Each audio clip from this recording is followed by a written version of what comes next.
He says the characters from Sonic Forces are fine, you cowards. Oh, he might be able to watch these live. I forgot. Because he's got YouTube. Hi, George. I can see if we have viewers. Because he has what? YouTube Red? No, he has the YouTube password. YouTube Red. He's got YouTube Red. This is our new exclusive YouTube Red show. Yeah, dude. I don't know how that shit works. This is the only bonus content that'll be in these videos, and it's great. Hello and welcome back to the Irrational Passions Podcast 2017 Game of the Year Deliberations Day 3. I am Alex O'Neill. With me, again, as always, Scott Guth here. Hello. Tony Horvath. Suddy. And Brian Albishan Jackson. Blueberry cheese brownie. These desserts that you're listing off, Albishan, they sound really good. Yeah. Welcome back, everybody. We're going to continue where we left off. New day, new categories. And listen to day one, I guess, for like the whole preamble stuff. There may be spoilers. I will say that today. There will be spoilers. Oh, yes, there will be spoilers. There are going to be a lot of spoilers right here in this first category, actually, as fair warning to people. So keep that in mind. It's kind of hard to preempt that one. So if you have any game that you really want to play from 2017 still, keep that in mind. Nabashin, you want to tell us what categories we're doing today? Sure can. So we have tonight is Best Experience, Most Surprising Game, Hottest Take of 2017, the Nato Johnston Award for the best game we forgot existed in 2017,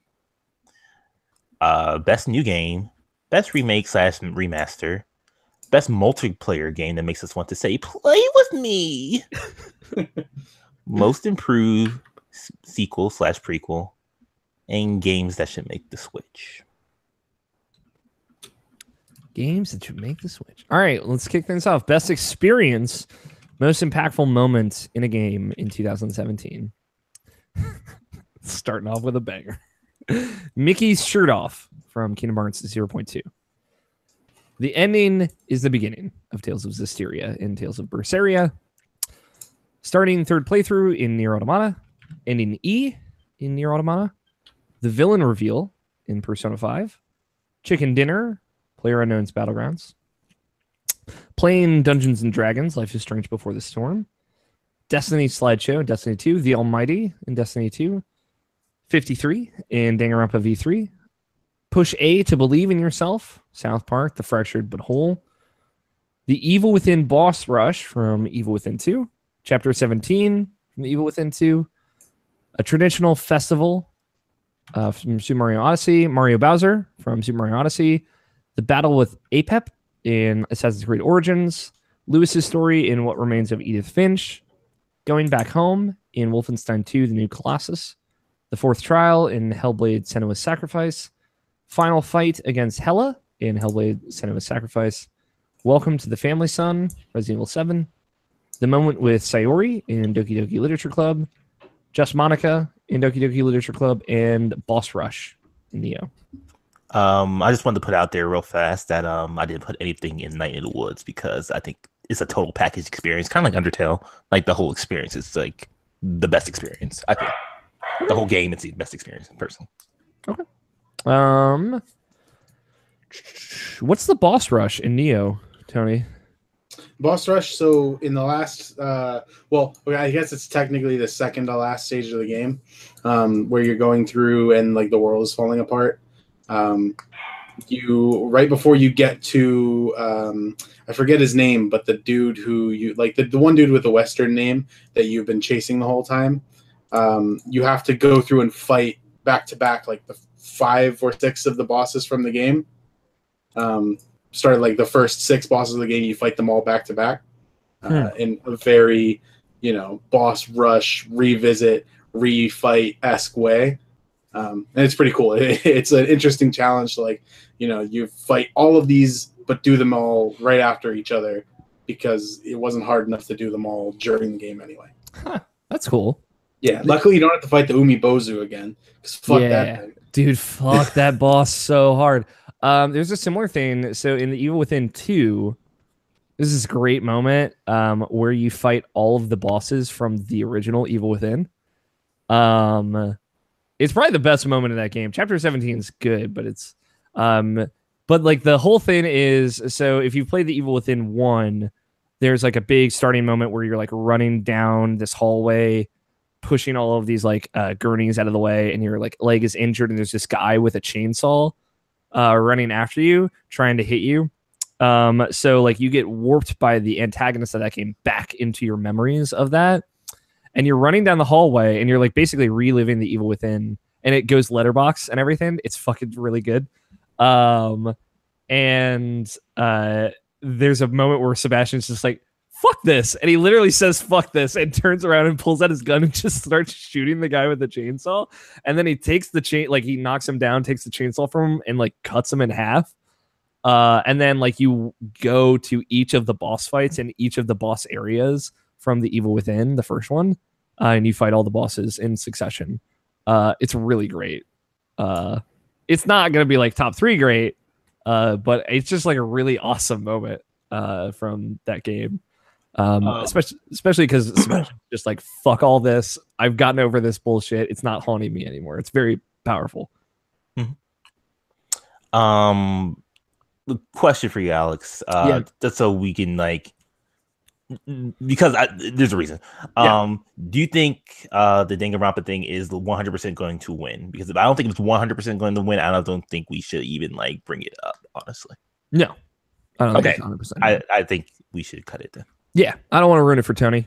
Yes, it's a great moment. Same with like the Nier stuff. I don't feel particular attachment to the Nier stuff. I know a lot of people do, and we can maybe come back to that later. But like ending E, I thought the third playthrough thing like was cooler than the ending E thing. And I know that's fucking crazy for people listening to this that are going to get angry at me. I understand. But like that really had not a huge impact on me. I don't know where you're at with that, Namashin. I really like ending E, and I would prefer that over the third playthrough, even though I fucking love the third playthrough. That changes that game completely. Okay, we'll keep ending E for now. And I'll cut the chapter 7. Chapter 17 Evil Within 2 is cool because it like cuts back between you and the other character in like this very like cop drama-esque way, and it like slides across the screen, and like you turn around a corner, and then like you're turning around a corner as the other character, and it, like seamless cuts. It's pretty good. It's not top 3 good, but it's pretty good. What's the push A to believe in yourself?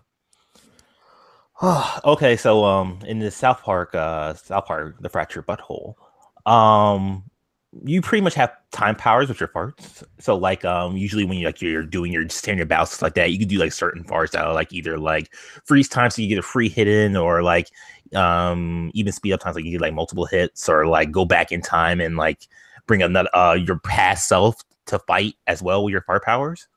So that's a pretty cool thing.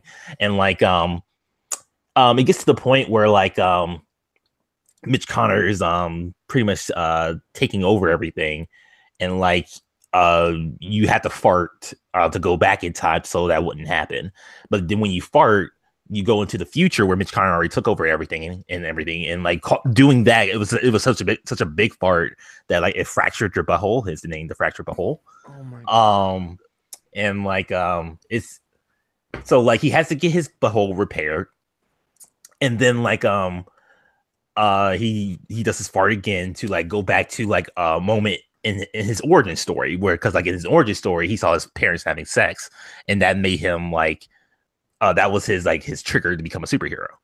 And so like when he go back in time doing that, Mitch Connor comes as well, because Mitch Connor also has time powers, which is weird.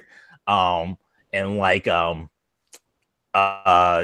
when you finally like do your MacGuffin thing at that part and like get to your parents' room, you found out they actually weren't having sex. They were like just like laughing and giggling with each other and stuff like that. So it was like, oh, that wasn't really the thing that sets you off, because like it was supposed to be a tragic backstory when like Cartman told you your backstory that your parents had sex with each other and that triggered you.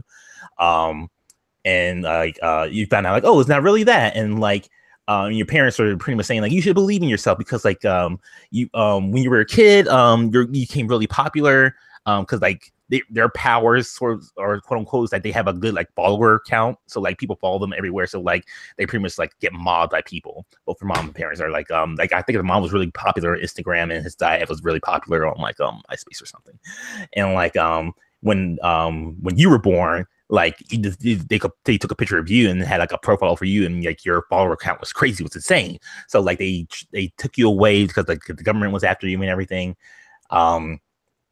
And so like all this stuff is happening, and like they pretty much say you should believe in yourself, honey, and we know you can do it.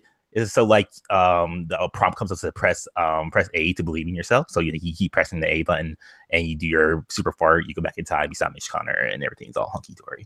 But no, that can get cut. Jesus.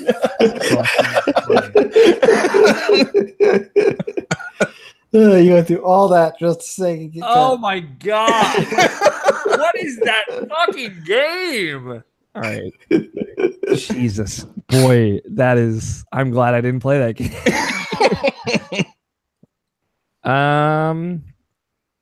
So for me, just to throw it out there, and we can like the Lewis's story from Edith Finch is like my absolute number one.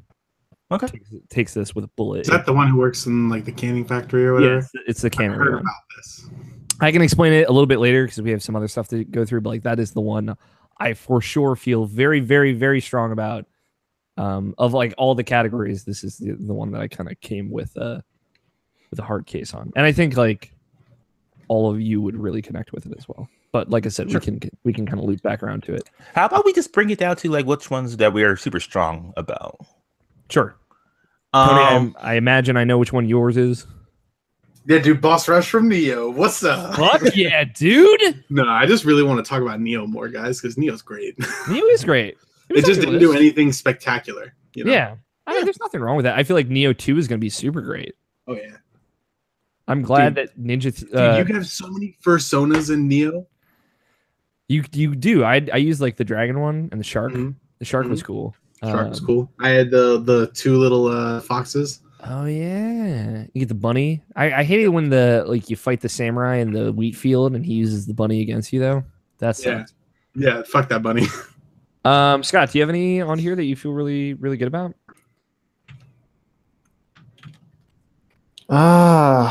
Let's see here. The only two that really apply to me is a fucking The Mario ones. the Mario one. How did you feel about the Mario Bowser moment? I like that one much better than the traditional festival. Okay. I like the traditional festival. I actually like weird to, throw this out there. Like I liked it a lot in the moment. I think it's really great. But like Jeff Gersman from the Giant Bomb Game of the Year podcast, he had like a very good theme that he said he felt about that I didn't think of it in that way. But like just hearing how passionately he felt about that moment was really poignant for me. Mm-hmm. I don't think that applies to us necessarily, but if you were curious about that, it is something worth seeking out. It kind of applies to me, but I don't think it's the top three either. Yeah, it was just like And then the other one that would apply to me would be Chicken Dinners from PlayerUnknown's Battlegrounds. Oh yeah, Chicken Dinner is on here. Okay, Yeah, that's solid. that is a solid one. Yeah. Okay, did you like the Mario Bowser one? Me? I really like that moment. Well, just The Mario Bowser thing was great. I just like the moment where you like go through his memories and like you're seeing like 8-bit Bowser and like just you're starting to feel like just how fucked up Bowser is because of you it's very good. And then you are running through and there's like a dumb song playing and Peach is on your shoulder and then you go into the fucking warp pipe. That's really good. It's like a really good moment. Yes. Man. So like for me, at first, I didn't think there was anything that was going to top the villain reveal on Persona 5. Mm-hmm. Lewis's story for sure does. But boy, that moment. I texted Nabishin at 4:00 in the morning and said, holy fucking shit. Yeah, it's just, boy. Yeah, I would say the three that I'm most passionate about is The villain reveal for Persona 5. That's probably like the strongest thing I feel about, honestly. Okay. Root E or ending E in the fourth trial in Hellblade, honestly. So like the trials you can do in any order is the thing. Do you mean the Shadow dark trial, one. the dark trial? Yes. Okay, I'm gonna rename it just for that because I did that one first. Oh, okay. So that's why I was a little confused for that. Mm. Or I'll just say darkness trial. That one's very good. What about you, Tony? Just moments in general. What were the ones that? What if you had to pick 3? Let's say. Let's see. I really liked the Almighty in Destiny 2. Okay. Nice. I think of the 2 moments in Destiny 2, that's the better one. For sure. Though the Destiny slideshow is really good. It is really good. I think it doesn't hit for everyone though. Unfortunately, I don't remember what the slideshow was. You didn't get it because you played on PC. Yeah. The slideshow is when you start Destiny 2 for the first time on PS4, if you've played Destiny 1 Or Xbox One, it's worth it. or Xbox One, yeah. It takes you through this slideshow of all of your achievements in Destiny 1, and it shows like the date that you did it, the party that you were with, all of them. Yeah. It's really cool. It's a like a neat little extra thing they threw in to kind of like remember like, hey, you did this. Yeah, I like it. Especially stuck out for me because like Tony and I played some of that so much of that game together. So like when we did Vault of Glass together, like that was like it had our fucking party from that. Yeah, our like dumb party that we had thrown together for that. And like Tony and I, for my first completion of Wrath of the Machine was with Tony, and King's Fall as well. So I mean that applies more to me because you did all those raids, save for Vault with a lot of other people, but that was like that really stuck out for me as a little thing that they kind of did to harken back to that. But yeah, it's definitely not. I think the Almighty is a great moment for that game, especially like visually. Yeah. I think that the Almighty is probably the best thing in Destiny 2. Well, I don't know. I also think that the raid in general is a pretty good experience, but I think that as something that is, achievable and is just like an all around like cool moment that like, or you're not necessarily a moment but an experience, that level on the Almighty is a really good one. Yeah, I think it's probably the best story mission in Destiny. Yeah. And that's cool. Then out of the bottom 3, just Monica is the one that I care about. But I feel like the event with Sayori is also kind of a thing. I feel like that's the moment from that game. That's the twist. Yeah, that's the twist. And as far as other things on this list, I think chicken dinners are cool.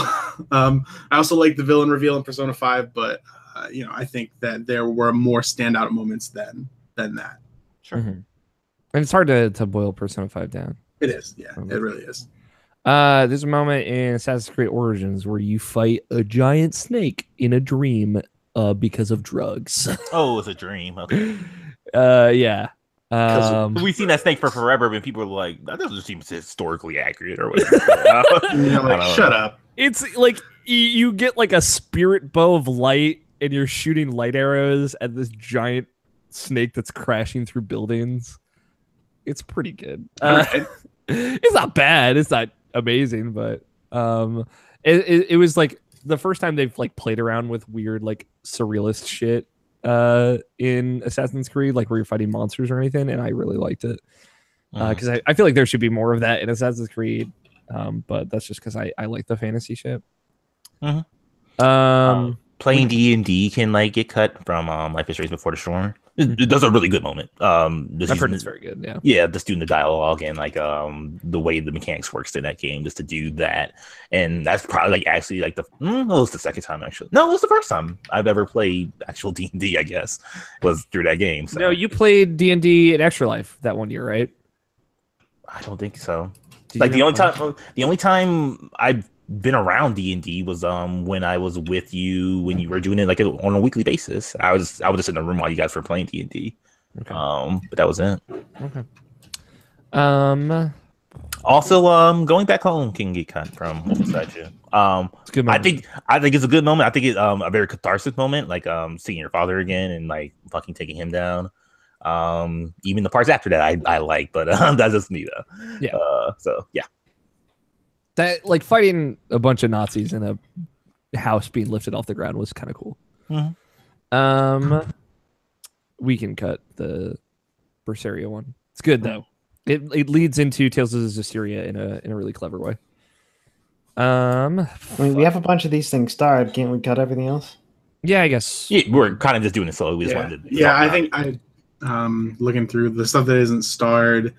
None of those super stood out to me. I just, like I said, wanted to talk about Neo more.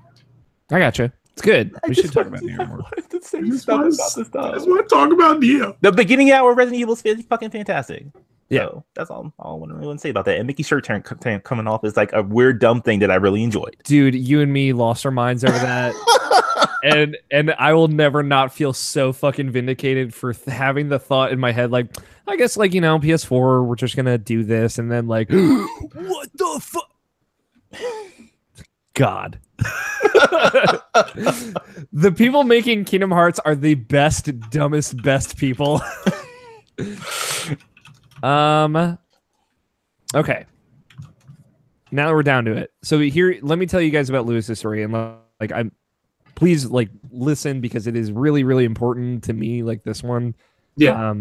So What Remains of Edith Finch, just for point of reference, it's a quote unquote walking sim, but basically you are re-experiencing a bunch of this Finch family's memories. So like different members of the family from going back a couple generations. So some of them are kind of like very weird, abstract, like you turn into animals in like a little girl's dream in one of them. But like, each has a different mechanic to it, a video game mechanic to it. That's pretty cool. Lewis it's one of the last stories that you get to. And he is the older brother that is now deceased. Basically, all of these stories are the moments that each of these characters died, because almost all of this family is dead now, save for one, Edith Finch, who you play as. Kind of going through the Finch house, you get to this last story, and the way the stories are initiated are through notes. Like usually they're a journal or photos, some kind of document that is telling their story. In the case of Lewis, her older brother that died, and his death kind of seemed to really make the family fall apart. It is a letter to Lewis's mother, your mother, from his psychiatrist, kind of explaining what he was going through. So then you switch to Lewis's perspective, and he works in a fish cannery. Basically, his job is to take fish off of a conveyor belt and then hold them near this chopping machine. And like this probably speaks to you a little bit more, Scott, because you've actually been in the cannery. And basically he holds the fish near there, chops off the head, and then he throws the decapitated fish back in the pile. And the whole scene takes place as you are Lewis standing over this chopping machine, grabbing a fish, holding it near the thing, throwing it, grabbing a fish, holding it near the thing, throwing it. And all of this is done with the left analog stick. As time goes on, the psychiatrist is kind of narrating this story and telling you how Lewis would then build these stories in his head, this imagination, basically because he was bored at work and kind of a little depressed and a little lonely. So in the upper right corner of the screen, like a little 2D rogue-like game, like OG Rogue, like where you're a block moving through a maze, pretty much, pops up, and you control that with the right analog stick. So you're still grabbing the fish and chopping the head off and throwing it in the pile, but in the upper right corner, you are now going through this little dungeon.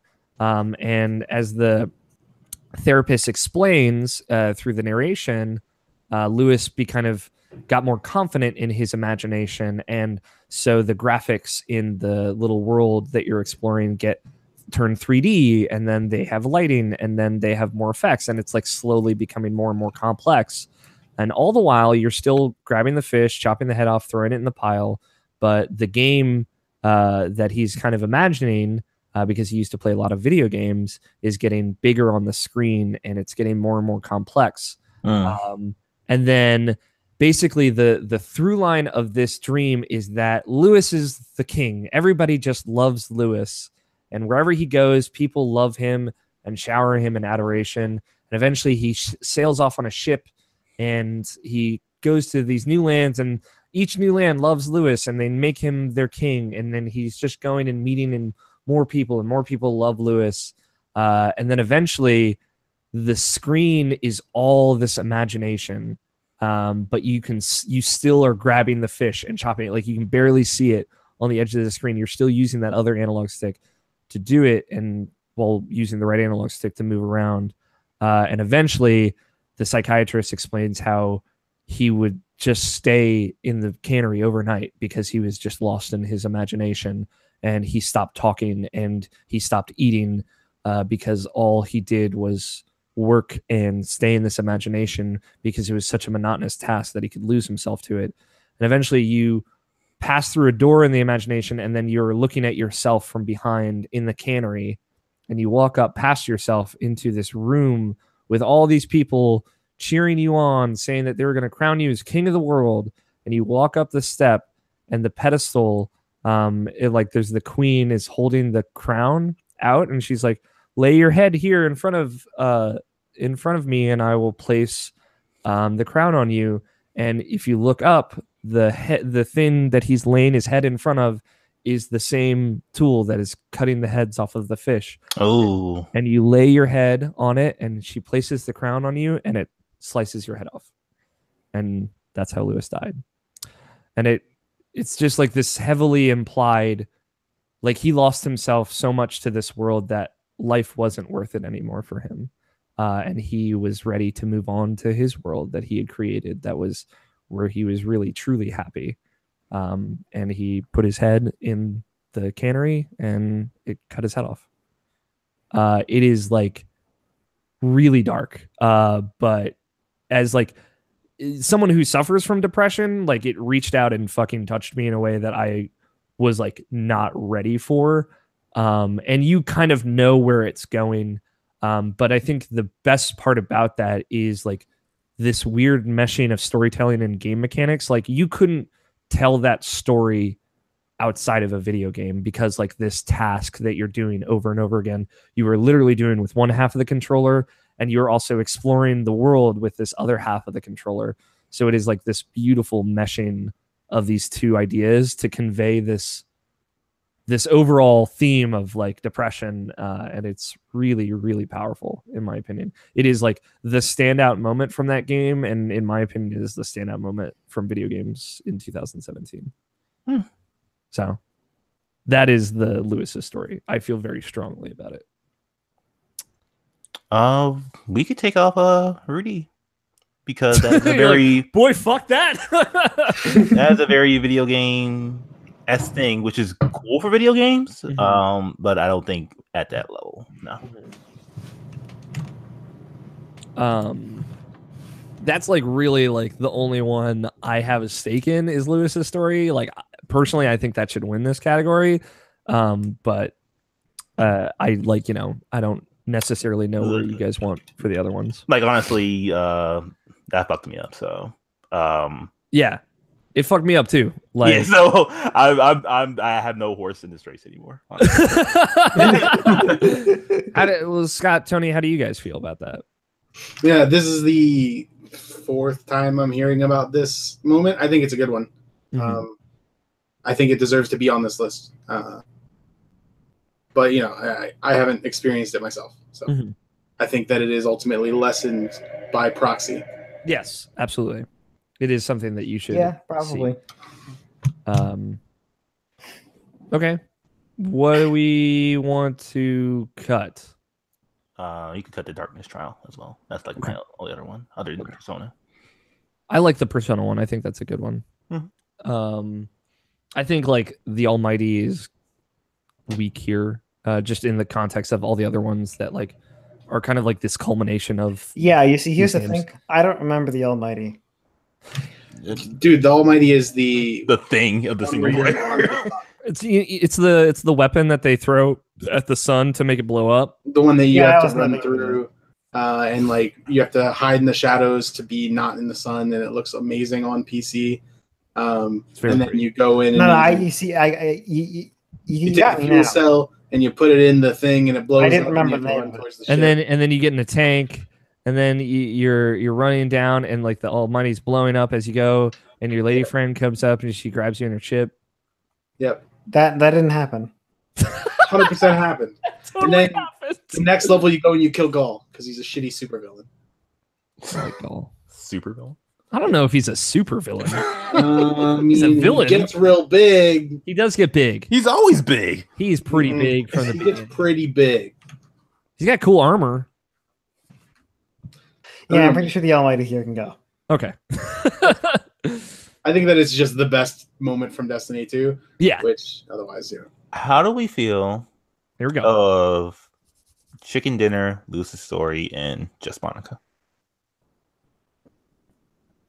I was gonna say I don't like Mario Bowser from Super Mario Odyssey. I've heard about that too, and it just sounded like it's pretty lame. It's good. I like it a lot. No, it's real good. It's a fun moment. No, it's real good. The The lame one here is this is the Just Monica thing.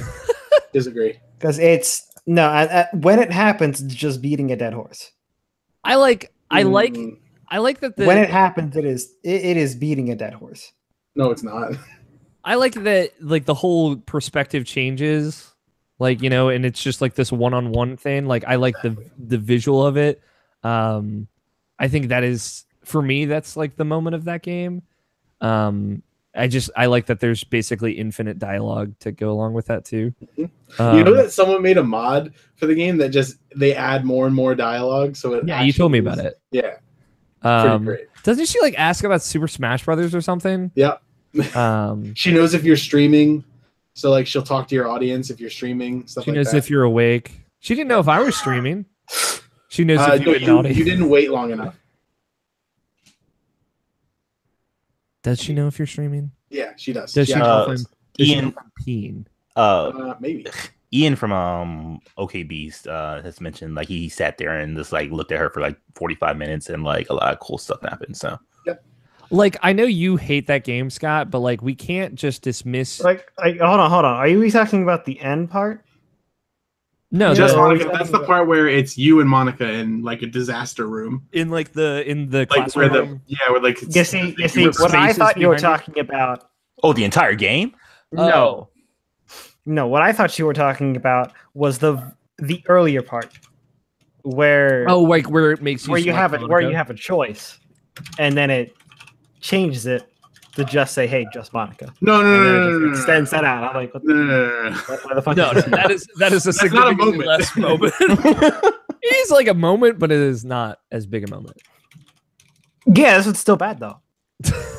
Like I understand you don't like this game though, Scott, but like we can't just dismiss it because you hate it so much, because Tony does feel equally as passionate about it in the other direction. Like we have to compromise here. I know like that sucks, but like I'm just trying to have something that is reflective of all of our opinions versus one or two. Like of the moments in that game, I think that moment is really good. I think that is the strongest moment of that game, and I know Tony really likes it. So that's why I am comfortable with it being on the list. As for me, like this is gonna be weird. I get it, but I feel like Chicken Dinner is actually the weakest link here. I don't know, man. They're always so good. They're good. I don't know, maybe it's like diminishing returns for it, like that, and I've never gotten a solo Chicken Dinner. Oh, dude. You see, And also you got I your- have a that's feeling what the it hell, should I it got should my- be more, because it really depends on Mhm. Chicken Dinner. It depends how you win. Yeah. Because I've had some really good ones, and I've had I've had a couple of stupid ones. Mhm.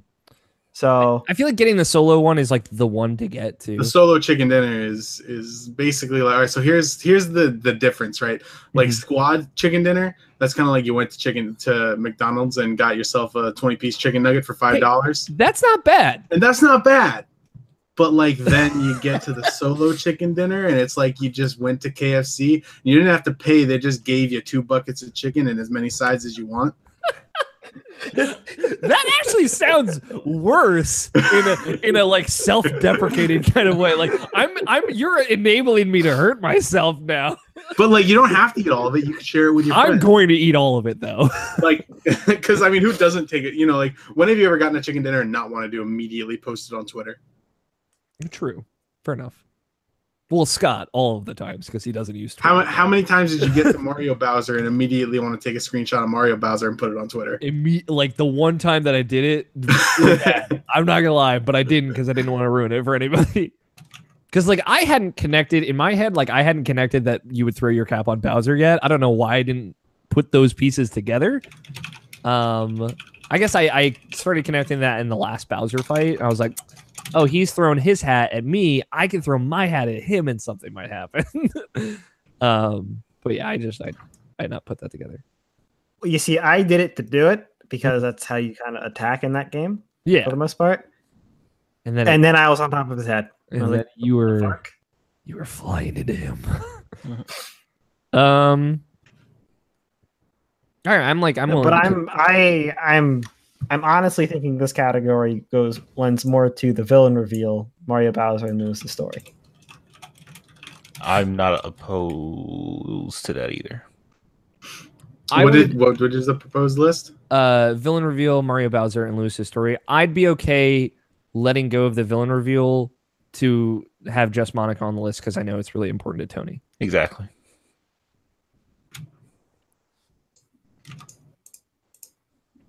But I'm like okay with I feel really good about those bottom three, I'll say. I mean, hey, I'll let go of chicken dinner, even though, man, you know how good chicken is. I do know how good chicken is, and then we're all compromising, man. How good it be? We're all feeling it. Mm-hmm. Okay. Well, that's the list, and fucking it's definitely Lewis's story. I feel like Lewis's story should win this, guys. And I know, like. Okay, hold on. Nabishin, if that wasn't the list out of those 5, what wins? Like I said, the biggest horse that I had in that race was villain reveal. But hearing Lewis's story and knowing how you feel about Monica, like that's the only reason why. Fair enough. I'm just curious. Is that okay with Scott? You, Scott wants Bowser, I'm sure. Absolutely. Oh yeah.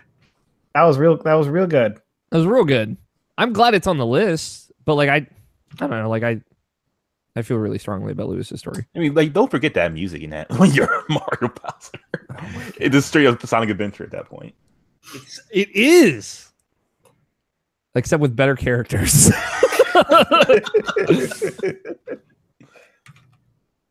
I'm sorry if I ruined that moment for people if I said that out loud. Because I've been thinking it, I just never wanted to say it, and then it's like, yeah, that's kind of what it is.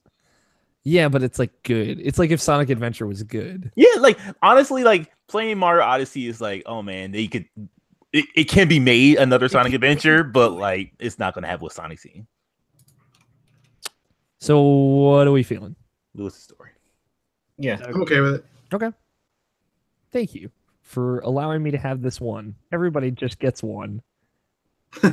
Logan Wilkinson, if he's listening, he'll be happy about that.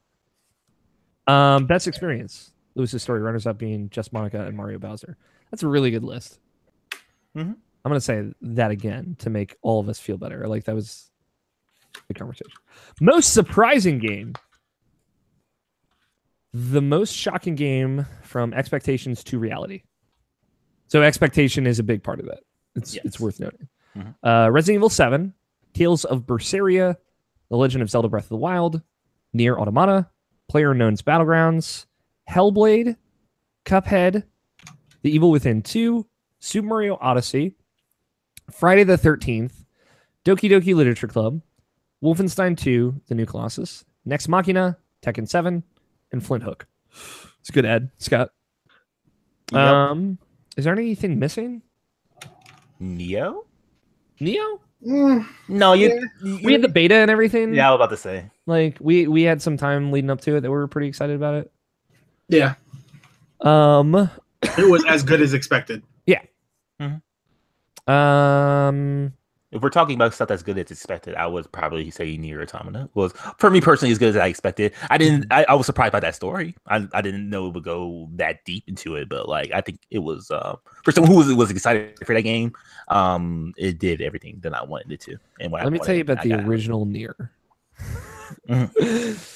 Surprising game. Let's go back to 2010. Okay, that's fine.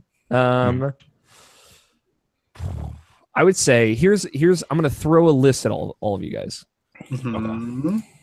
and we'll just we'll see. PUBG,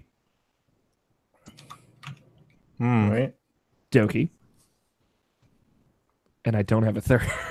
Nailed it. All right, so cut everything else. There's only 2 for this category. I feel like PUBG obviously came out of absolutely nowhere. It came out of somewhere. Well, it did. It didn't really come out of nowhere. Well, I mean, like That's one of those things where Tony watches streamers and he's like, "Hey, let's do this." Yeah, I don't think PlayerUnknown's fits this category, Really? honestly. Yep. all right. I mean, like it's like expectations. I think it met them, and it got gradually better because of that. There was definitely a moment when I was playing The Evil Within 2 leading up to playing The Evil Within leading up to playing The Evil Within 2, second guessing my purchasing decision, being like, this isn't a good game. Boy, I hope that other one is. And it is. It's worth noting it is. Evil Within 2 is a great game, but Hellblade really surprised me, but like it just surprised me how well it executed on what I thought it was going to do. That's all I got for that. Cuphead really surprised me, I'll say. Like, I was not expecting Cuphead to be like a great video game. And I know that sounds really dismissive, but like, the aesthetic was really what I was buying into Cuphead for. But like seeing it played, I was like, oh fuck, like this is really, really good. I guess I was surprised. One thing I was really surprised about that game was how deep it got. I think too, we can almost for sure cut it would be the Zelda and Super Mario. Okay. Yeah, I think think about it. We had high expectations for them going into it. I will say, like, I was definitely really worried about Zelda.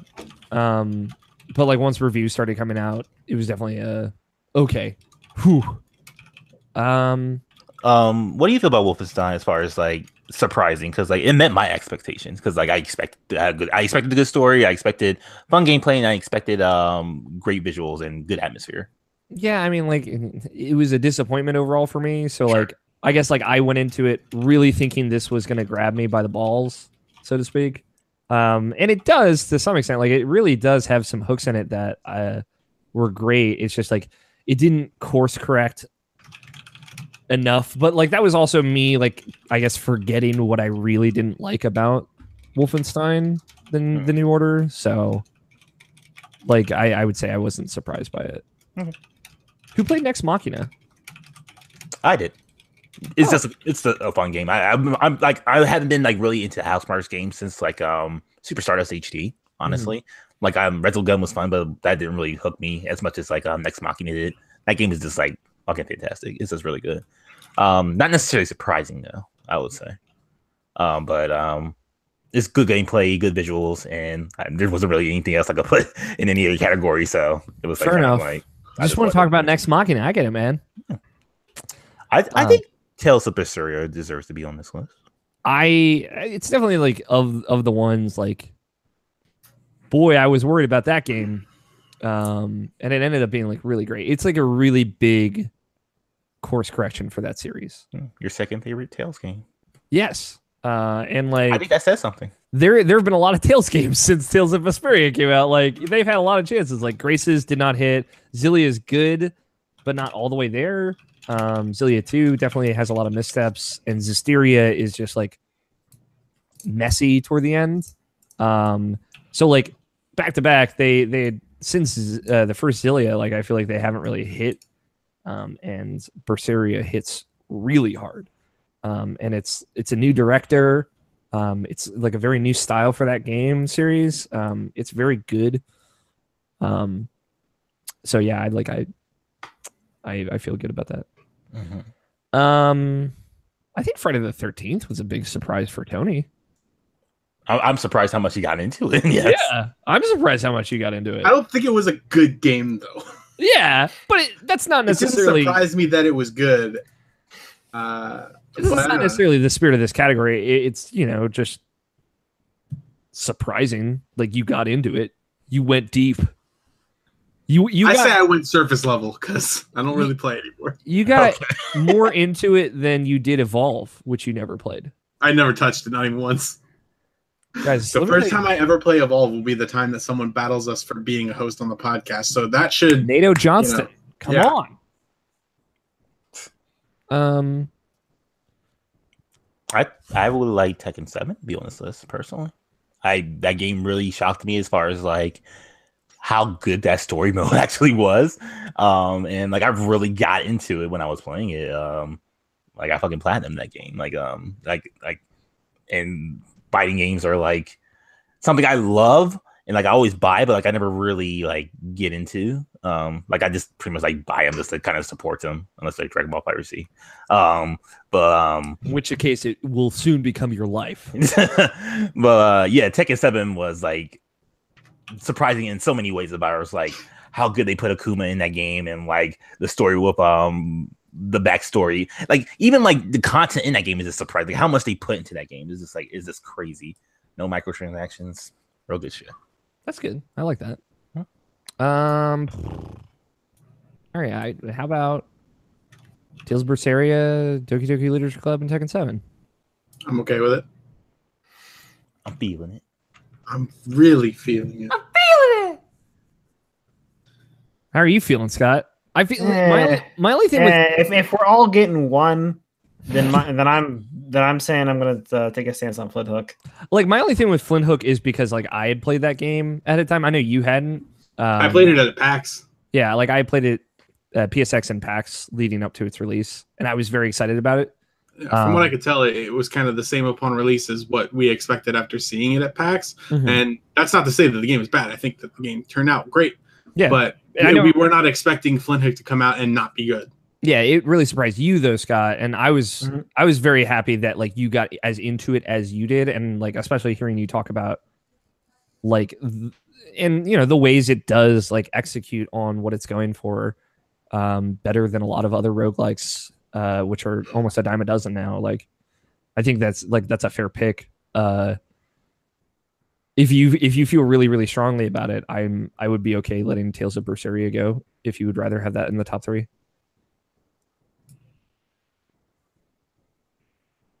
Yeah, I kind of do. Okay. Because like at the same time, it's Tekken 7. It's kind of a Tekken game. Mm-hmm. Mm-hmm. It is basically kind of just a Tekken game. They all go to similar places. Tekken 7, it's the first time I think they do it with this character. They go so deep into one character. Mm-hmm. At the same time, though, I think Tails does better as surprising than Tekken 7. Like Tekken 7 does some really good stuff, and like more or less just does what Injustice does as far as like putting a story and like fleshing out just one character, really, not really anybody else. There's so many characters in that game, and like there's only like one character to really focus on. It's really good, but like usually what Tekken does, it has its overarching a plot, but it generally goes ahead and it can section off several characters, several groups of characters. Mm-hmm. Mm-hmm. Yeah. It's a Tekken-ass Tekken game. I kind of want to play Tekken 7. Tekken 7 is real good. But yeah, I kind of see what you guys are saying. Yeah, I think it should be Tails, Doki, and Flint Hook. Sure. All right. Because in more defense of Flint Hook, if you had gone further, more surprises to be had. I appreciate that you really don't want to ruin any of them for me too. Not yet, but it's gonna happen. Fair enough. All right, guys. Doki Doki wins. It's Doki. I think it's Doki. I'm surprised how much I didn't like that game. Yeah, it's like we got in. We were like, we weren't expecting it to be that good, but we weren't expecting an Asian vomit candy from it. Oh my god! Oh my god! It was surprising. All right. I'm sorry. Sorry, Tony. That's Like, okay. I'm letting you People like are allowed it. to have opinions. Listen, we're all cool here. Everybody's cool. We're just 4 dudes. Most surprising game, Doki Doki Literature Club. Flynn Hook and Tales of Berseria running it up. I do appreciate in this category. I feel like we were talking not necessarily Doki Doki Literature Club, but Tales of Berseria, Flynn Hook. Those are 2 games that not a lot of people are talking about. Mm-hmm. Just gonna throw it out there. Everybody should play those games. Y'all, catch up.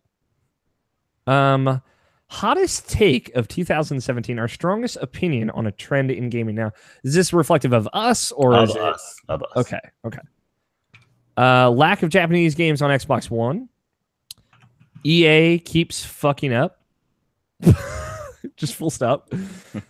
Making everything an esport / shoutcasters out of nowhere. Loot boxes, infestation in everything. Streaming / YouTube video games. YouTubing video games. Okay. Mm-hmm. Opportunist marketing. No gameplay, no hype.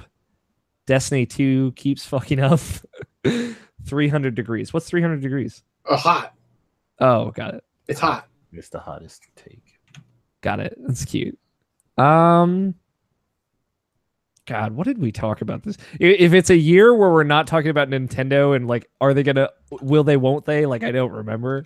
I feel like we talked about Xbox a lot. Yeah, I think it's in the top 3. I just don't think it wins. But I don't think it. Like we talked about lack of Japanese games on Xbox. I feel like something that we kept talking about was lack of first party support on Xbox. Even more so than that.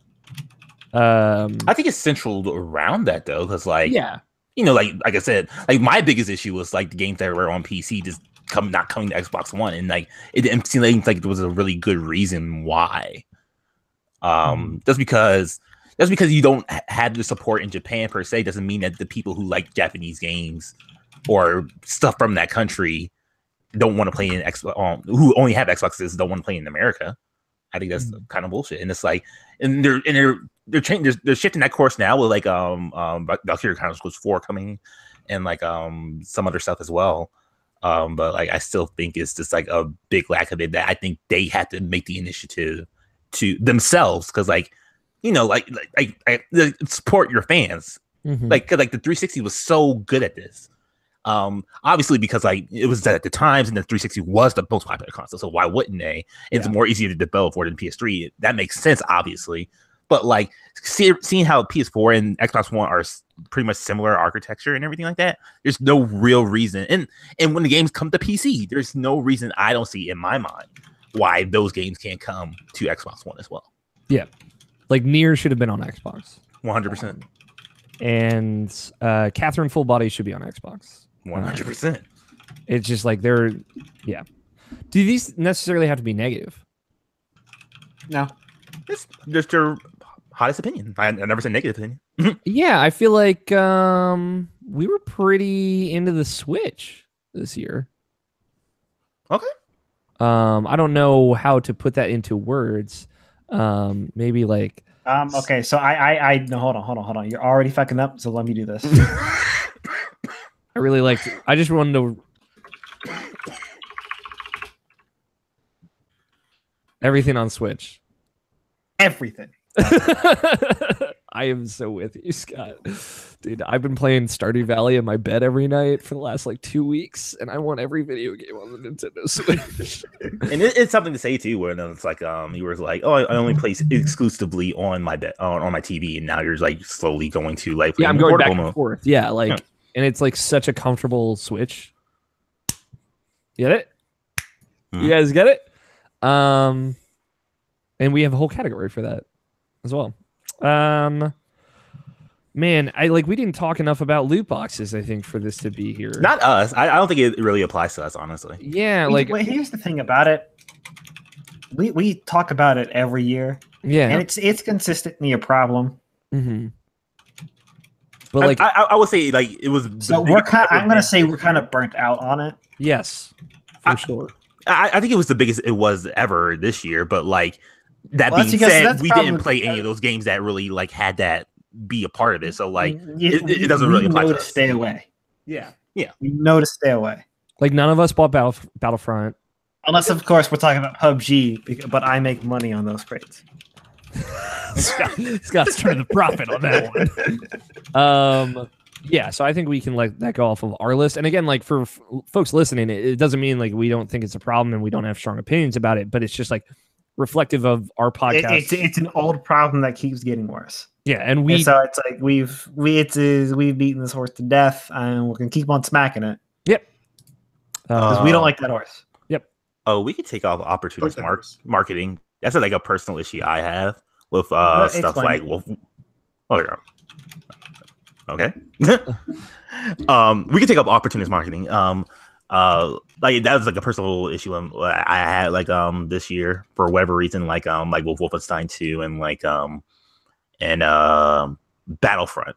Like all this marketing is like Battlefront was like, oh, we finally listen, we doing everything you want to do, and it's like literally everything in that game is just like yeah, you gave me what I want, but you're like destroying what makes that game actually good, or what I actually like from that first game, or something like that. So that's pretty bad. And like, I just didn't like the Wolfenstein 2 marketing. Like, it just was too exploitative. Thank you. Gotcha. Of the movement at the time, and like I went off of this with Jared, when we did our cast together. But like it's like the whole Nazi thing, like. Obviously, Nazis are bad. I don't need you to fucking tell me I need to buy a video game to like emphasize that Nazis are bad. Yeah, for sure. I think no gameplay, no hype is a big thing for us this year, though. For us or for Jared? I thought that was a. It's a Jarrett thing as well. But I think like I don't know, maybe not, but like I feel like it is a. It is a thing. What do you mean by streaming / YouTubing video games? I think it's been a while since I put that down. I think it was because of the Persona 5 thing and the Danganronpa thing, where it's like that's becoming more of an issue. Where it's like even in the Nintendo stuff, it's like like wanting to show off the game and like not really being able to. Okay. I feel like that wasn't like the big hot button issue. No. On our end, but hopefully that doesn't continue on. I mean, I get why. Yeah, because like that's the thing. Think we can. Yeah, I think we already beat that one to death. Mm-hmm. So I think we can cut EA keeps fucking up, because when don't they? When don't they not? I feel like I maybe between Destiny keeps fucking up and EA keeps fucking up, we talked about Destiny a lot more. I think we're a little bit more invested in that. And, it speaks to what you were saying, Scott. Like, we all kind of avoided those games. But, like, also fucking EA destroyed Nabashin with Mass Effect Andromeda from the inside out earlier this year. But I feel like we didn't focus on the EA part of that. Or we just tried to not talk about it. Was it? I don't think EA was strictly the problem there. Oh, they were. Yeah. They basically put a too tight timetable on that game and destroyed that game. And we talked a lot about the ragtag stuff and them shutting down Visceral. I think I have a better point of reference for that now after reading about it, but maybe it's not top 3. So. We could definitely take out everything in eSport and shout characters out of nowhere. The reason I put that down, I think it was because of the Microsoft E3 thing, where it's like literally just someone came out of nowhere to start yelling at us. The guy for that game, like, I don't even know what the fuck that game is. He's like, and he's coming with the bow. Wasn't it Lawbreakers? That game that nobody. No, it wasn't Lawbreakers. It was some like PUBG like game. PUBG MOBA thing, I think. Yeah, it was some like hero shooter. Huh. It was weird. It was so, because that dude just showed up. Like, he just came out of fucking nowhere. It's like he lifted up out of the stage and missed, and he's like, and he's got the bow, and he's taking the shot, and you're like, what is happening? Like, I'm scared. What is happening? I'm so scared. I remember because Nato was on the couch with me when we were watching it. I was like, what the fuck is this? And Nato was just shaking his head like, oh, they keep doing this to video games and it's ruining them. So which one do we feel more strongly about? No gameplay, no hype, or Destiny 2 keeps sucking up? I feel like Destiny 2 probably. We can probably let go. No gameplay, no hype. All right, cool that. I think honestly, like looking at the conversations we had here, like the Microsoft and Xbox One. How about we rephrase this? Lack of games on Xbox One. That makes it seem like they didn't have anything.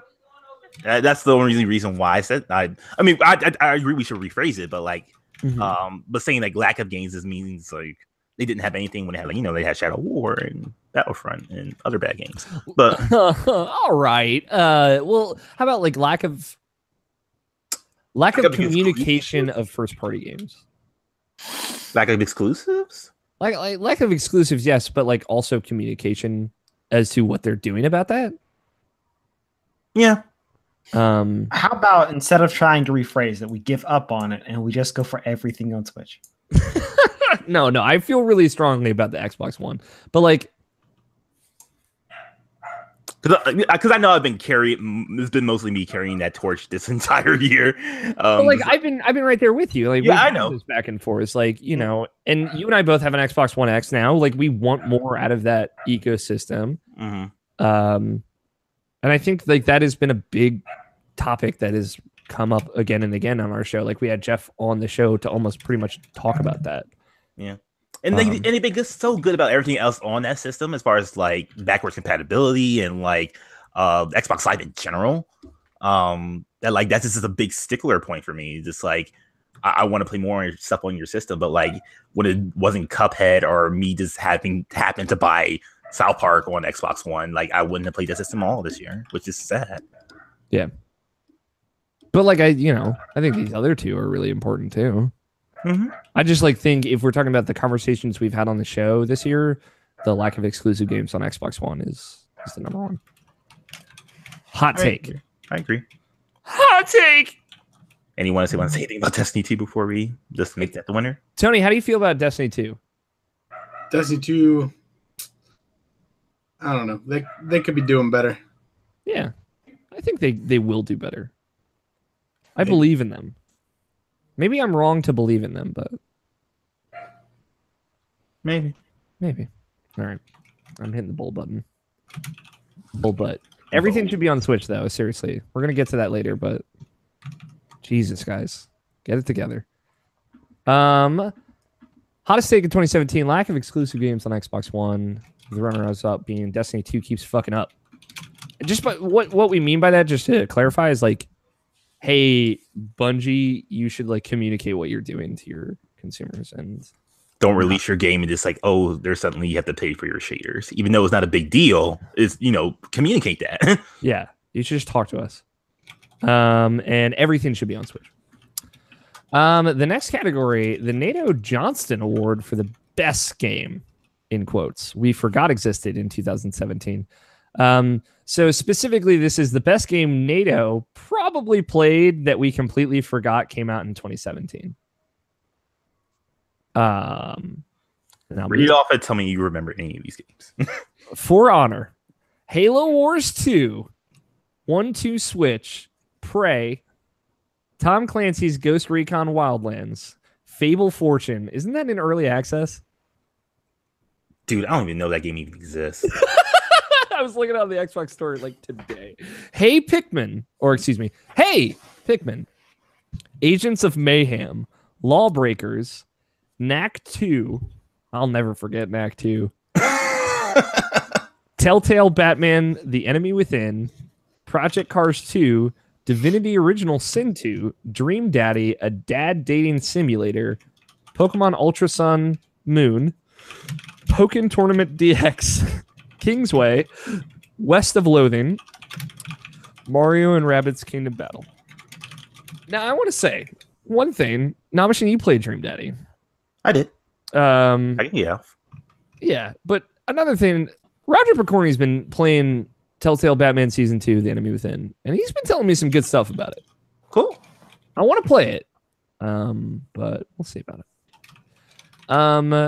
You guys remember For Honor? Yeah. Because someone kept reminding us about it every week. True. We did get some tweets about it. Do you guys remember Halo Wars 2. Not at all. Not at all. What's that supposed to be again?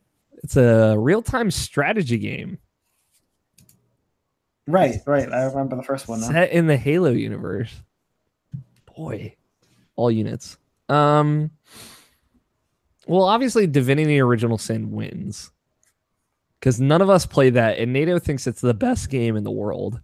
Mm-hmm. Nato also really likes Pokken Tournament DX. Can we just cut them? What, the Pokemon games? Yeah. And For Honor. And For Honor, yeah. Nato doesn't even like For Honor. He doesn't even play it anymore. That is true. Although he does keep talking about it. Now, Nato has started playing Tom Clancy's Ghost Recon Wildlands recently. And he wants to play with me. Because there's like Predator DLC in it, which is cool. Mm-hmm. Do you think Nato would get like way deep into Fable Fortune? No. Nah. What What about Knack 2? No, he actively hates that game because like people can't understand it was a bit that people actually like Knack, and now that they made Knack 2, he's like, God damn it, just stop it. Knack 3, the Knackening. I think Mario Rabbids is a good one. Yeah. I've heard good things about it. What is this West of Loathing thing? What is West of Loathing? I actually have no idea what that is. I don't know. He told me to put it on. Kingsway is cool. We did a preview of Kingsway at PAX East. Yeah, that game looks rad. I need to check that out, to be honest. Yeah, it's a cool game. I feel like we did talk about that this year, though. If you listen to our PAX cast. So are we doing Divinity, Mario plus Rabbids, and Halo Wars 2? Yo, I've heard so much good shit about Divinity. Yeah, dude. I really want to play Divinity, honestly, if we're being real. I'm good with that list. I'm sure Nato really wants Halo Wars 2 to win. And I'm like debating about like, I want to be true to the category. No. But I feel like we can give it to Divinity. Like, the underdog. I mean, that's actively the game that Neil talks about that like actually makes me want to play it. Yes. Him and Ben Moore are the only people talking about Divinity Original Sin 2. And they both make me want to play it a lot. And Vinny as well. Really? Is Vinny playing it? No, he says he keeps bringing it up because he hasn't played it. And it's like, hey, this is probably a good game. Sorry. I really want to play it, but yeah. I don't have a second life for this. The Nato Johnston Award. Now, I'm going to say, make sure none of you tweet this at him because he's really sensitive about spoilers for our Game of the Year show. I don't know why. But he's going to send me weird DMs, I'm sure, while he's listening. The Nato Johnston Award for the best game we forgot existed in 2017. Halo Wars 2 and Mario and Rabbids Kingdom Battle runner-up Divinity Original Sin 2. Boy, I did fucking forget about Halo Wars 2, though. Holy shit. Best new game. Favorite new IP. Horizon Zero Dawn, Neo, Flint Hook, ARMS, PlayerUnknown's Battlegrounds, Hellblade, Senua's Sacrifice, Sundered, Cuphead, Friday the 13th, Night in the Woods, What Remains of Edith Finch, and Pyre. Now, we always go all over the place with this. Mm-hmm. What highlights in this category? A new idea, new way to present an old idea. First the first part of it is that must be new IP. Yeah. The second part of it, and this is the most important. Sorry, what gets into the categories, the first part, new IP. The most important part is how good the game is. The third part is sequel potential. Okay. So sequel potential is a big part of this. Like, we want to see where this goes from here. It's big, but it's not nearly as big as how good the game was. I don't know. It just plays a small factor into it. I don't know about sequel potential, but like what other games can get off of it, maybe. Okay. Because Night in the Woods 2 wouldn't make much sense, or they could do that, but like the way they do dialogue in that game, I would like other games to do. Yeah, like Horizon is a world I want to see continue to explore, right? Like I want to see more games set in the Horizon world, and I also think it is a very good video game.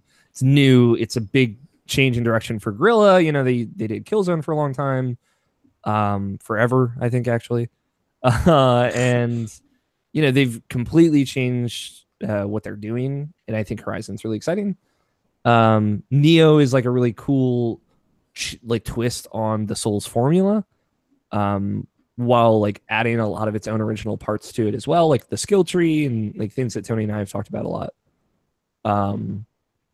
Arms shouldn't be on this list. No. A sequel to Arms would probably be good. A sequel to Arms would probably be lit, but yeah. Arms 2? It fumbled. Two arms. It's actually just called Legs. no, that's Arms 4, dude. Arms 4, Arms and Legs. Arms and Legs. Yo, Arms if they made 3, a game, head, shoulders, knees, and Arms and a toes. pig leg. No, Arms 4 would not be arms and legs. It would be arms are legs. Legs : arms are legs. Sundered, I think, did not execute on what it was going for, which is going to be like a procedurally generated Castlevania-esque game with like Dark Souls-like mechanics, and I don't think it nails that. It has a lot of good ideas, but it just did not hit. So I'm going to take that off this list. Does What Remains of Edith Finch, like, is that like, would you say that's the pinnacle of like the walking simulator? I think it is the most interesting walking simulator, if we're going to be like reductive and use that nomer. Like, I think it is. I'm sorry, I didn't mean to. No, like, I'm not saying that in an offensive way. I just like walking sim is such a weird word to throw around, or phrase to throw around. Right. But like, it is so cool because like you are walking through this house, like the core of that is that. And then at these points, you go off into these vignettes that are based around video game mechanics incorporated into exploring an environment, like the Lewis one that we talked about earlier. But like also there's this really great scene where you like transform into these different animals, and then eventually you're like this sea monster that's like crawling along on this ship, and it like you're using movement in a cool way. There's one where you are like flying this kite around, and you're like destroying the environment in a really cool way. But not all of them do stuff like that. I think that's kind of the weakest part of it. Are those vignettes that don't do something cool. So I don't think it nails it. It's really cool. We don't have to cut it yet. I don't think it'll hit the top 3, but it's very rad. Kind of the same with Night in the Woods. I think it's like the best one of those type of games. I don't know what any type of game you would compare it to, really, but like an adventure game, like a text adventure game, kind of. Yeah, I guess like that's a game that's like all about is just about mostly just about the conversations and pretty much nothing else. There's good mini games with it as well. And I think Night in the Woods is the best of that, but like I wouldn't say it was the best new game or the best new IP either. Honestly. I feel like Friday the 13th gets more right than it gets wrong. In my opinion, it's broken as fuck, but like it's such a good idea. At the same page is broken as fuck. So I wouldn't want to. It's hard to say. Like, that is so broken. It is so broken. I really do love the idea. It's, you know, I want more people to keep trying asymmetrical multiplayer. Like, please keep throwing that at the wall and seeing what you come up with, because yeah, I like asymmetrical multiplayer. I think it's fun. Yeah, it's just it's such a cool idea on its own value, and like it can permeate itself in so many different ways. So yeah, we can let it go, but it's do that again, but less broken. Make it more fun to play by yourself. Yeah, for sure.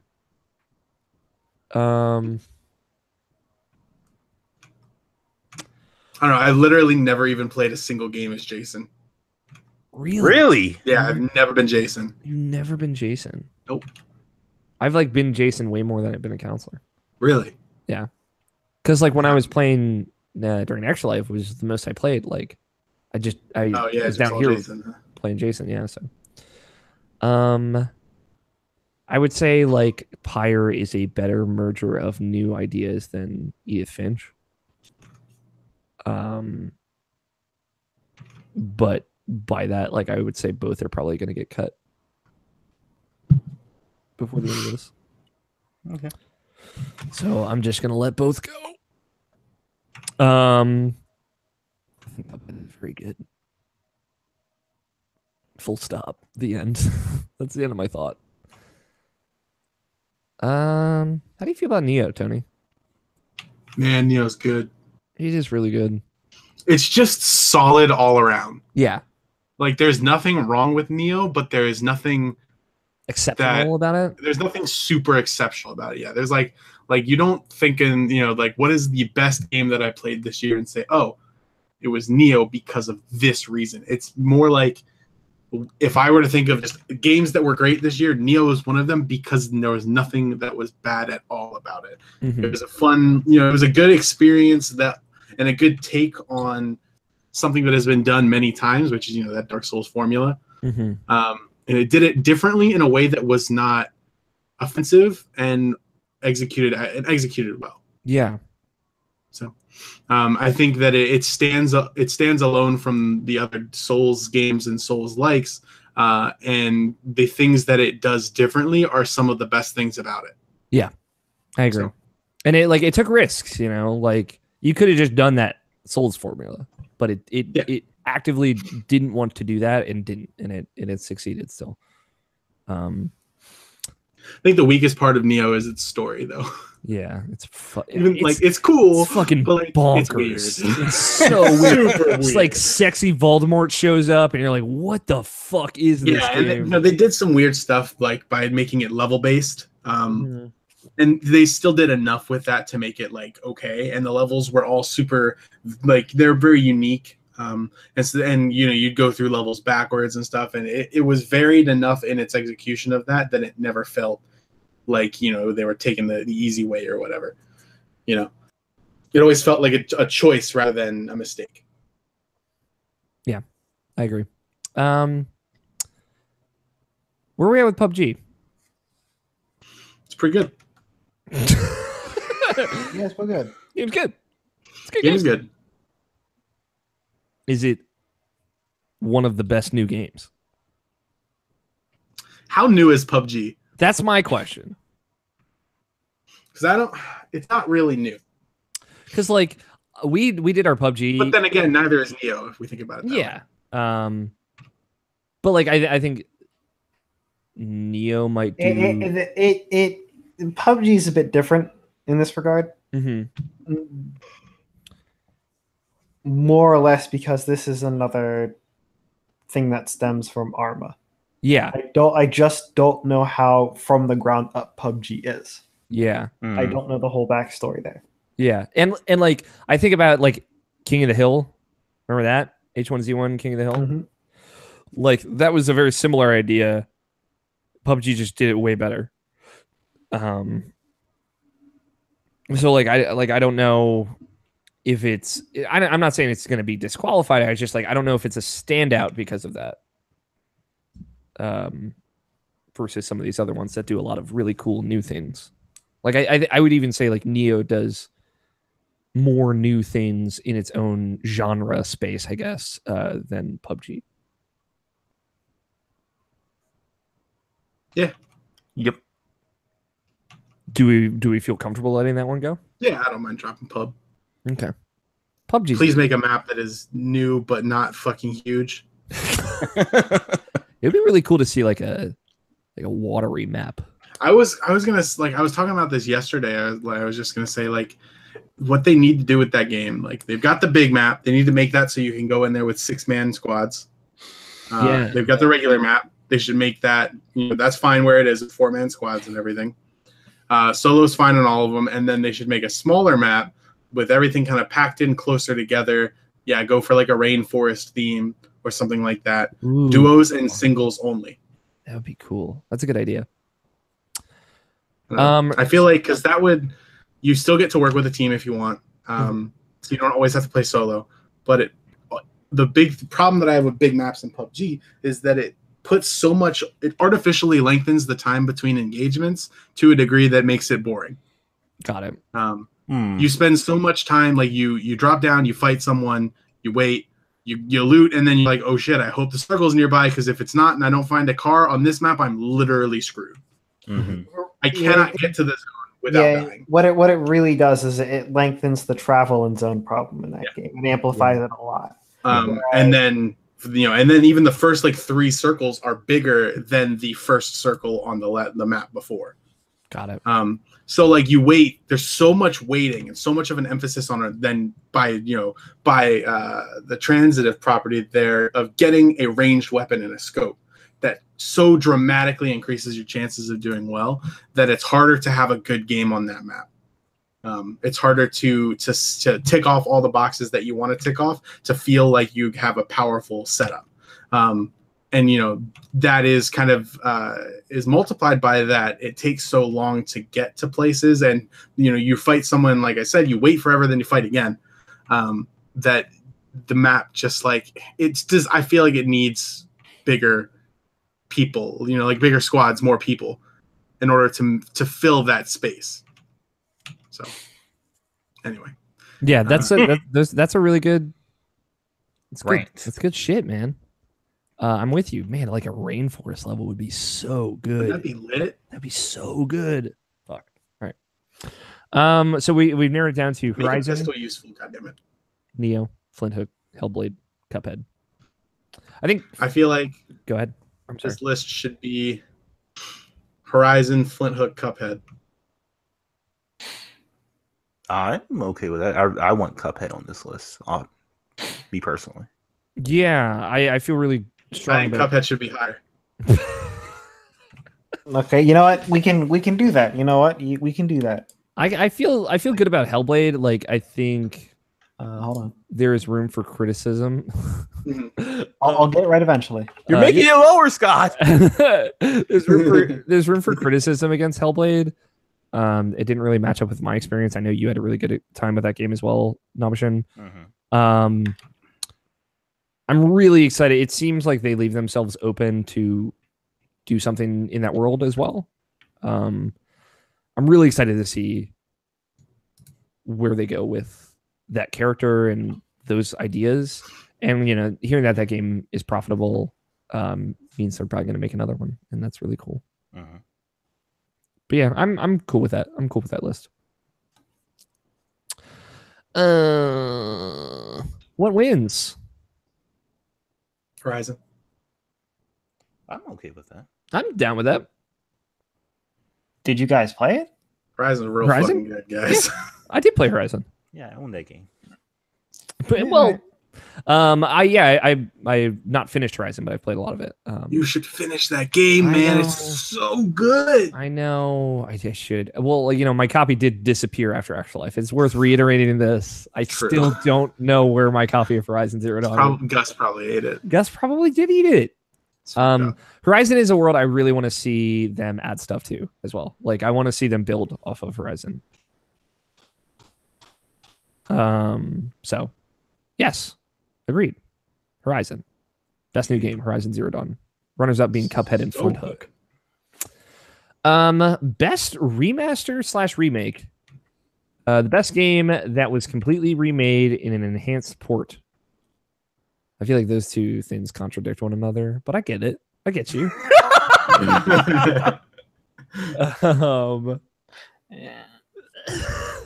I just hear grunts from Scott. Yeah, Kingdom- I'm getting rid of in an enhanced port. How about Bye-bye. completely enhanced? It was completely enhanced. Hell yeah. Now, what do we mean by completely? Like, what if only one feature was enhanced? Then it's not complete. Right.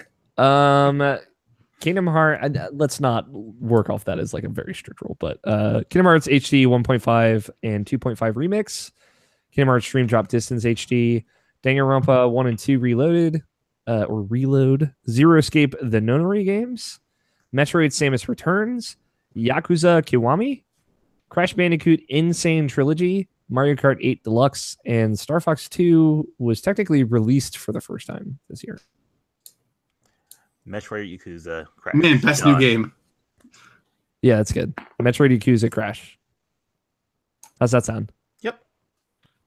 I mean, like it's. I like Kingdom Hearts at 60 frames per second, but yeah. Yeah, it's real good, but it's not. It is not like real ground up shit. Mm-hmm. And Metroid wins. Okay. I was gonna say, like, I do want to give props. Like that Crash Bandicoot remake is really well done. It's very well done. If only those games were good. No. Ain't no fucking Tomba. Ain't no fucking Tomba, Namashin. Don't get me started. Yo, if they're doing medieval. All right, hear me out, y'all. Tomba 1 and Tomba 2. All right. Best remake / remaster, Metroid Samus Returns, with runners-up being Yakuza Kiwami and Crash Bandicoot Insane Trilogy. Best multiplayer game that makes us want to say, play with me. And Namashin describes this category as a favorite game of 2017 to play with other people. Mm-hmm. And there were a lot of good games for that this year. ARMS, Splatoon 2. Not that one. For sure not that one. ARMS, Splatoon 2, Destiny 2, Injustice 2, PlayerUnknown's Battlegrounds, Nidhogg 2, and Friday the 13th. Is there anything missing? I'm trying to think. I don't think so. I can't really think of multiplayer games. I mean, there's Tekken 7, but that doesn't even like really cut it even, honestly. Mm-hmm. Yeah. ARMS has been removed. It's worth noting to our listeners. I think we can also drop Injustice 2 because for the same thing. Mm-hmm. Still good to play Injustice 2. I think 2 easy locks are Destiny 2 and Players Unknown. Yeah, I like that. I actually really like Splatoon 2. Yes. I've been playing a lot of that game. I want to say, Namashin, we haven't gotten the chance. Yeah, I don't really like Nidhogg 2. Same. Really? Okay, I like Nidhogg 2. I don't love it, but I really like it. It's not as good as the first one. Yes. I'm in that camp. Splatoon 2 is fucking really good, Namashin. I don't know if you knew this. Oh, I knew. Salmon Run is like, no one's talking about Salmon Run, and all I want to do is talk about Salmon Run. I've actually never played Salmon Run. I always want to play with me. Play with me. We should play some Splatoon 2 together. I'm very serious about this. Okay. I think PUBG wins. Sure. Yeah. Tony, that's a game I actively look for a squad for every time I play. Yeah, and like I way prefer playing that game with other people. Playing that with like Nato and Alex Van Aken and stuff, that has been awesome. Super, super awesome. Not to say that it has no value in being played solo. I think that it does. Yeah, for sure.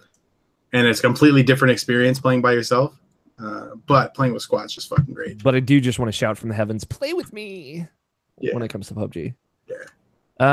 Best multiplayer game that makes us want to say play with me is PUBG, with runners up being Destiny 2 and Splatoon 2. Oh boy. All right. Most improved sequel / prequel. It was because there were a lot of prequels this year, weirdly enough.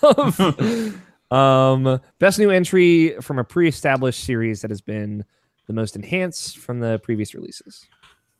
Gravity Rush 2, Yakuza 0, Tales of Berseria, Resident Evil 7, Persona 5, Kingdom Hearts 2, Kingdom Hearts 0.2, Woo, A Fragmentary Passage, Destiny 2, Injustice 2, Nier Automata, The Legend of Zelda Breath of the Wild, Super Mario Odyssey, Splatoon 2, Tekken 7, Sonic Mania, Everybody's Golf, SteamWorld Dig 2, Danganronpa V3, South Park: The Fractured Butthole, The Evil Within 2. You mean butthole?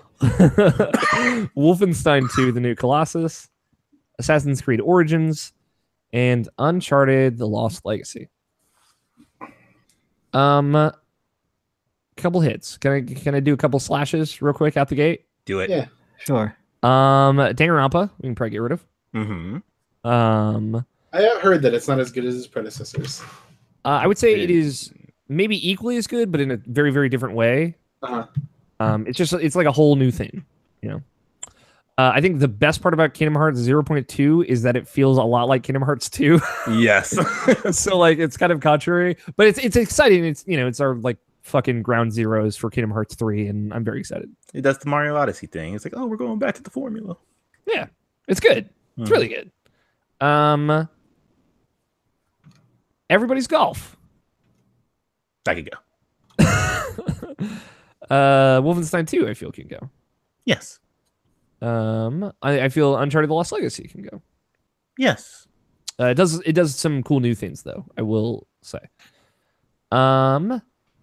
Sonic Mania is like the first good Sonic game. The first good Sonic game since Sonic Adventure 2. I would preface. So yes. maybe we can hold on to that one. Yes, please. That'd be lovely. Destiny 2 does not do enough new and good. It does less good than the end of Destiny 1. I mean, I don't disagree, I guess, yeah. Justice 2 added as well. Yeah, it added loot boxes. I don't know how you feel about that, Scott. I don't feel about that. Resident Evil 6 was a fucking bad game, and Resident Evil 7 is not. So I don't know where we're at with that, but like, we'll come back to that. I think those are all the.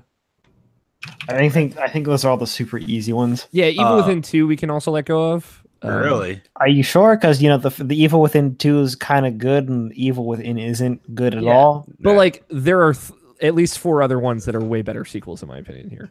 Okay.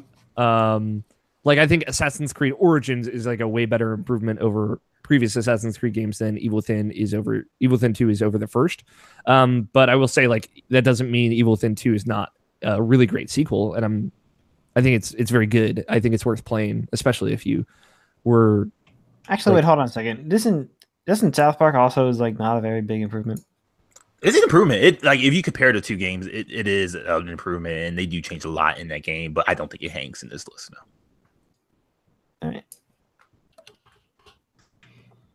I will also say that like Tekken 7, Splatoon 2, and SteamWorld Dig 2 refines on the previous games that are just as good in this, but it puts it in a better light, I think. Yeah. They're not like groundbreaking, let's say, like a Mario Odyssey or a Breath of the Wild or something. They're not like rechanging the formula. Or even like Nier Automata, which is like taking a kind of mediocre game and trying to add something really, really special to it. So, I'm trying to think. I guess like I probably feel stronger about Tales of Berseria than I do Assassin's Creed Origins, but like they've changed. Like Assassin's Creed Origins almost feels like a completely different game, which is I think for most of you, going off of what little you guys know about Assassin's Creed is like a big deal. Like the things you hated about Assassin's Creed from before are almost completely stripped out or removed, and they've made it like. Well, but let's be honest. In Tales of Berseria, did they fix what anime bullshit is? No, but they made it real good. Okay, so we can get rid of it because it's not gonna hang, but like that's the only thing that could make it hang. I'm thinking. I think they do better justice to its characters. There's less melodrama, and I think a big thing that Berseria does that a lot of the Tales games do so poorly is Tales of Berseria doesn't get as hung up on jargon. Like they introduce all these different words for just bullshit that they've made up in the universe, and Tales of Berseria specifically like doesn't spend a lot of time wasting on that kind of stuff. Like I could tell you Entelechea, Blastia, like these are words in Tales of Vesperia, and it's like they basically serve no purpose outside of that game. But Berseria is smarter about like it uses like a general term like demons to refer to people that are turning into monsters, and it's like cool. Let's just use a fucking normal word, unlike Tales of Zestiria, which does the same thing but made up a word called that's Hellions, and it refers to them as that. It's like why would you do that? Why not? Demons is just a thing that I can understand. So it's like it's better about that stuff. So there is a little bit less anime bullshit, Scott, is what I'm saying. But yeah, Assassin's Creed is, I don't know, it's a really good improvement. What about Yakuza 0 can go as well. Really? Okay. Kind of for the same reasons of Splatoon 2 and the rest. Just refines on that formula. Where are we at? What do we like on this? Scott, what do you like on this list? That this list is going to look like Assassin's Creed Origins, Resident Evil 7, and that's not. I think that's the only lock here. Only 2 locks here. Really? Okay. I would probably say Resident Evil 7 is more of a lock than Assassin's Creed. Oh, absolutely. Because Resident Evil 6 was like they course corrected that game out of a literal dumpster. Like Resident Evil was in a really bad spot, and Resident Evil 7 like puts that whole franchise in a place where I'm like genuinely excited about it. Whereas like if you played 6, you're like, boy, I never want to ever play a Resident Evil game ever again, ever. And somehow they made a numbered sequel that is both a reboot and a sequel, and it toes the line really well. I don't know, man. Operation Raccoon City was better. I swear to God, Tony. Joe threw a grenade at me because just for that, fuck you, no discussion. No, don't say that about Persona 5. Don't you? Yeah, but hold on, you can't you got to say that it's that much better than Persona 4. It is. I think I genuinely and 3. Yes. 4 is better than 3, and 5 is better than 4. In a lot of ways. But also in the same light, though, I don't think it needs to be cut right away, is what I'm saying. Yeah. What do we feel about Super Mario Odyssey, though? As far as like most improved sequel? Most of these two are a bit odd because they're so different.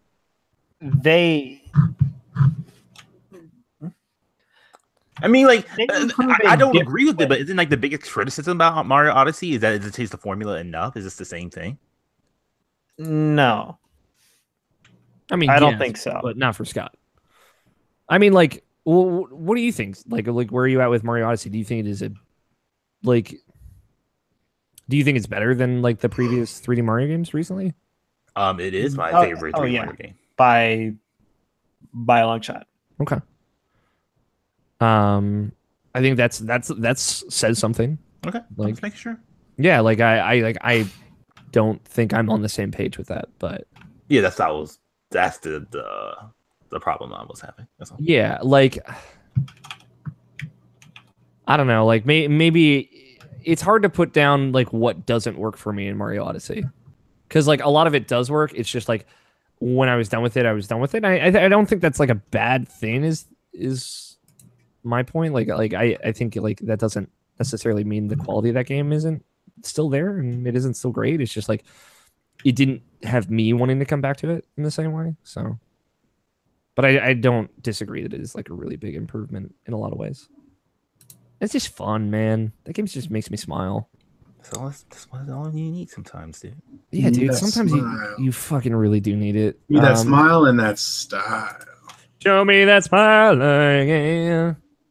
Can we lock Resident Evil 7 and Sonic Mania? I'm okay with that. They made a good Sonic game. Really I think Sonic Mania probably wins this category. Yeah, I mean, there hasn't been a good Sonic game in at least 10 years. And like the game that we're talking about is like a bad Sonic game that I just like. Like, yeah. With Assassin's Creed Origins as the third one. How do you, Tony Nabashin, feel about that? I don't know anything about this Assassin's Creed game. I know, but like if you have a strong opinion, I'm just looking for it. Don't care. Okay. My third personally would be Gravity Rush 2, just because of they took essentially what was a Vita game and just like refined it so much to like be like on a quote unquote big boy console. As far as like transversal in the game and like just the gravity powers in general, like it's so visually appealing and like the gameplay for that game is just so much better playing on an actual controller and doing what you can in that game. But that's just me. I think the course correcting of Resident Evil is very similar to what they were doing with Assassin's Creed Origins. And I think like the story, the writing, the characters, the world design, like they're pulling from the best. Like, you know, there's a lot of Witcher 3 in that game, and I think it is really good. I think it plays very, very well, for example. So I feel pretty good about it. And here we are. So it's Yeah. Sonic Mania, Persona 5, and RE7. I'm good with that. Sure. No one wins. No one wins. Everything was equally improved. And I just don't even want to get into the whole thing. Like, I know that works for some people. I think Sonic Mania should win this. Yeah. Totally. Like if you want to talk about like Resident Evil, like there have been good Resident Evil 7 or Resident Evil games. Like there have not been that many good Sonic games. Like if we're talking about it, like for real, heart to heart here, Nabashan. Like I know you love that series. I'm here for you. That series? Well, you like Sonic a little bit. You like it more than Most people? Most or people. everybody? Maybe everybody. Should I play? Here's my question for you: should I play Sonic Mania? I think you would generally enjoy it. I think the Switch would be a great place to play that game. Cool. I've been thinking about it. So, Mhm. Most improved sequel / prequel goes to Sonic Mania, with runners up being Persona 5 and Resident Evil 7. Now our last category for the day: make the Switch. Games that we feel would be a perfect match for the Nintendo Switch. I think this is a pretty lucid category. Like, loosey goosey. We can kind of go with it here. It's so lucid. Lucid. Nidhogg 2, Persona 5, Flint Hook, Tales of Berseria, Okami HD, Danganronpa V3, and Tekken 7. Is there anything we would want to add to this list? PlayerUnknown's Battlegrounds. Yo, that would be pretty lit, though. No, I don't think that would even function. I was actually like, I played the Ys 8 demo like the other day. Mm-hmm. And I'm like, boy, I really want to get this game. And then like 2 days later, they announced it's coming to Switch. I'm like, fuck yeah. Like, oh, that worked out. So that I would throw here, but they're already doing it. Dark Souls, I would put here, but they're already doing that. Like, Flint Hook would be so good on Switch. I agree. You know what would be super good on Switch? Yep. What? Persona 5. Undertale? You know what else be super good on Switch? What? Danganronpa. Yeah, they would be. Like, Danganronpa, like, they should just do that. Like, they should just do that. Seriously, guys. Yeah, like, come on. It's on Vita already. It's basically What are you better doing? Vita. What are you doing? Man, that Vita port's it's not that great either. And I played it on that too. I'm sorry, buddy. No, it's like the audio quality is terrible in that game that you have to like It's a buy download DLC. Yeah, just to get more audio and like the backgrounds just look like shit. Like you see like the waterfall when you go into like the main area before you like go to the trial, and it just looks so terrible. It would look better on Switch, man.